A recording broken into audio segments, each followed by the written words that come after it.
गुरुदेव भगवान, आपके चरणों में कोटि कोटि दंडवत प्रणाम।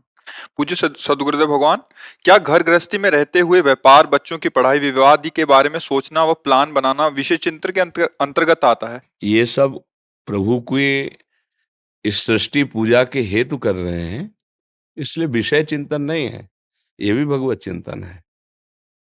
प्रभु की सेवा के विषय में जैसे हम सोचते हैं कि आज ऐसा ऐसा फूल हो, ऐसी ऐसी पोशाक हो, ऐसा ऐसा इत्र हो, और इस तरह से आज भोग में ये बने। अब वो विषय चिंतन थोड़ी हो रहा है, भगवत सेवा चिंतन हो रहा है ना, बस। तो नाथ सकल संपदा तुम्हारी, और मैं सेवक समेत सुत नारी। अब सेवा पद्धति के लिए विचार, व्यापार में उसमें इतना प्रॉफिट होगा, उसमें इतना होगा, ऐसे होगा, इतनी धनराशि आएगी, उससे परिवार का ऐसे पोषण होगा, संत सेवा, गौ सेवा, जीव जंतुओं की सेवा, ऐसे। तो ये सब भगवान के निमित्त से, भगवत भाव से किया जाए तो ये उपासना ही है, और वो भगवान की ही प्राप्ति कराती है।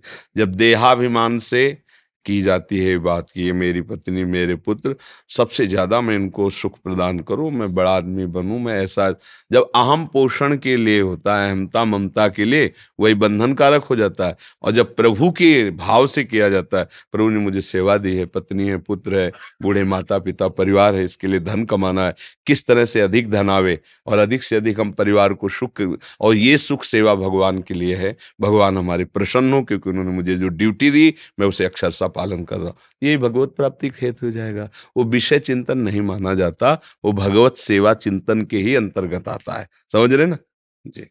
राहुल जी, दिल्ली से। राधे राधे महाराज जी। महाराज जी, जब श्री राधा रानी एवं ठाकुर जी एक ही हैं, तो अलग अलग संप्रदाय में पूजा पद्धति एवं उपासना के नियम अलग अलग क्यों हैं? एवं क्या हम बिहारी जी, राधा वल्लभ लाल जी और अन्य ठाकुर जी के दर्शन कर सकते हैं? क्या हमें इन सभी में से किसी एक की प्रीति करनी चाहिए? अगर हम सभी का दर्शन करते हैं तो क्या ये हमारी अनन्यता मानी जाएगी? जब उपासना मार्ग में चलते हैं वास्तविकता से, अभी तो साधारण भक्ति का भी प्रादुर्भाव हृदय में नहीं हुआ आपके, लेकिन जब भक्ति का वास्तविक प्रादुर्भाव होता है तो उसके दो विभाग होते हैं। एक होता है चराचर जगत में अव्यक्त रूप से विराजमान आराध्य देव तत्व रूप में, और दूसरा होता है जो गुरुदेव के द्वारा इष्ट रूप दिया गया है, वो रूप। तो संपूर्ण चराचर जगत मेरे प्रभु ही हैं, ये पहली सिद्धि होती है उपासक की। ये क्रूरा अपि पापिनो न च सताम संभाष्य दृश्यास्य सर्वान वस्तुतया निरीक्ष परम स्वाराध्य बुद्धिर्मम। चाहे वो क्रूर कर्म करने वाला हो, दुष्ट हो, पापी हो, संतों के द्वारा संभाषण करने योग्य भी ना हो, तो भी उसमें मेरे राधा वल्लभ लाल विराजमान है, ऐसी मेरी दृढ़ मति, सब में भगवत स्वरूप का भाव। अब जो रूप हमें आचार्य और गुरुदेव ने दिया है, जो मंत्र दिया है, जो नाम दिया है, सब में हमारी भावना इष्टाकार है, पर हम अपने आराध्य देव के नाम रूप का जप करते हुए अपने भाव से सब में देखेंगे।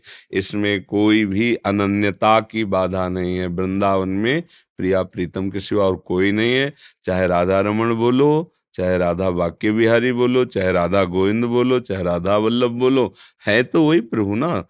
और दूसरी बात कि अलग अलग पद्धतियों से उपासना, उसमें भाव प्रदान होता है।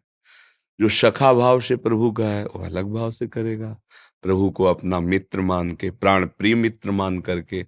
जो वात्सल्य भाव से, उसका अलग दुलार होगा। जो कांता भाव से गोपी, उसका अलग दुलार होगा। और जो सहचरी भाव से, उसका अलग होगा। पर सेवन उन्हीं सब प्रभु का हो रहा है, चाहे सखा भाव से करे, चाहे सखी भाव से करे, चाहे गोपी भाव से करे, चाहे अभेद बुद्धि ब्रह्म भाव से करे। परमात्म तत्व सौ दो सौ नहीं होते, एक ही है, उसका भाव सेवन अलग अलग है। अभेद भक्ति, जो ब्रह्म है वही मैं हूं, तत्वम असि, वही मैं, ब्रह्माकार भक्ति, ये अभेद भक्ति। भेद भक्ति, मैं प्रभु का दास हूं, मैं प्रभु का सखा हूं, मैं प्रभु का अमुक हूं, और उस भाव से आराधन। इसीलिए भाव के कारण उपासना भेद हो सकता है, उपास्य भेद नहीं होता। उपास्य तत्व एक ही रहता है। उसके नाम रूप, सेवा पद्धतियां, दुलार पद्धतियां अलग अलग है, तत्व एक।